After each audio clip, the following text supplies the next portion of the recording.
Hey everyone, welcome to the world of Viridia. I am Stable Loop, and this is our long-term Minecraft world where we are trying to automate everything as much as we possibly can. And yeah, so far so good. And today we are getting back on track with that in our last stream. If you were here, you know we did some resource grinding to get what we need for the gold farm, the next stage of it anyway. And now we're going to do some work with those resources and get a few more of these filters set up, hopefully a good number of them. So let's just get right on into it, switch our perspective here and get going. I actually am going to divert a little bit and do a side project because we noticed a situation up top. I'll explain what that situation is once we get up there and how we are going to fix it. So up here we have all of these systems. Various items go through these systems, but they all work in basically the same way. They have a comparator that reads when an item is going through this chest. So it goes up the elevator into these hoppers, pushed into this chest, and goes down into the silo. Whenever there's an item in this chest, this comparator gets powered and pushes a redstone signal into a redstone dust right here. Now, my assumption was that having one power pushed by the comparator into the dust would not then also power this block. However, that has proven to not be the case. So even the level 1 power that it gets from one item being in this chest goes into the redstone dust line, that is right here, and pushes into this block, which sends a signal down and locks the hopper that leads to the elevator down below. Now it only locks it for a second, because this is only reading that this is has an item in it, and as soon as that item gets pulled down by this hopper, this then turns off and the whole system unlocks. But for a second it locks, and then you have all of this redstone activity with all of these different things that isn't necessary. So it doesn't necessarily hurt the primary functions of the farm, but it's a lot of unnecessary calculation for the game to be doing. So we are going to fix that on all of these today. And we're going to do that by using the same trick that we used downstairs for the auto crafters. We're going to do a composter and another comparator pushing into the side of this, with this being in subtraction mode. But yeah, it's there's a few of these to do now, and that will absolutely fix the system for us. We might do some research later. You know what? No, we're going to do some research now. Hold on. I need to see what the power level for a full double chest is. Okay, comparator reading a completely full double chest will output a maximum signal strength of 15. Because a double chest has 54 slots, it requires a total of 1,728 standard 64 item stacks, or 3,456 items total to reach maximum capacity. Okay, with the composter trick, we can only subtract 7. So what we're going to do is we're actually going to fill the composters completely full. That will allow these chests to get about half full before they actually lock the silos, and that's totally fine. I need 14 comparators and 14 composters, and enough vines to fill all of the composters completely full. Alright, so I have my 14 comparators, and now let's make our composters. Well, that's one more than I actually needed. Okay, so let's hop up here.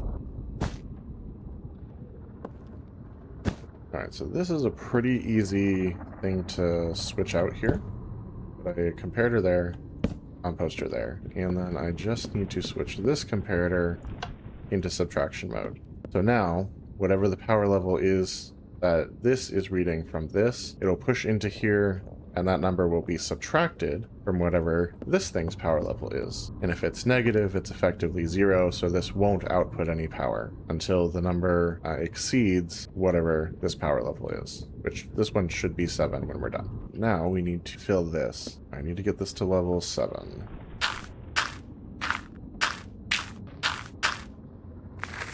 Okay, perfect.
Dang, I was able to do that one with just 9 vines. That's pretty impressive, actually.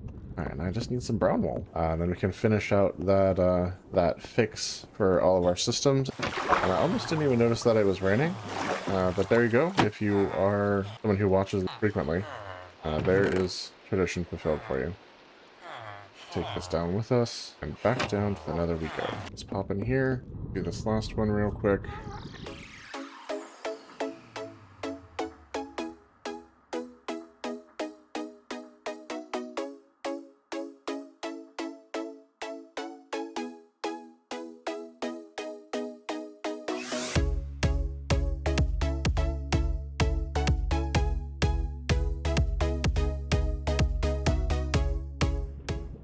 Fill this up, and then we should be good to go.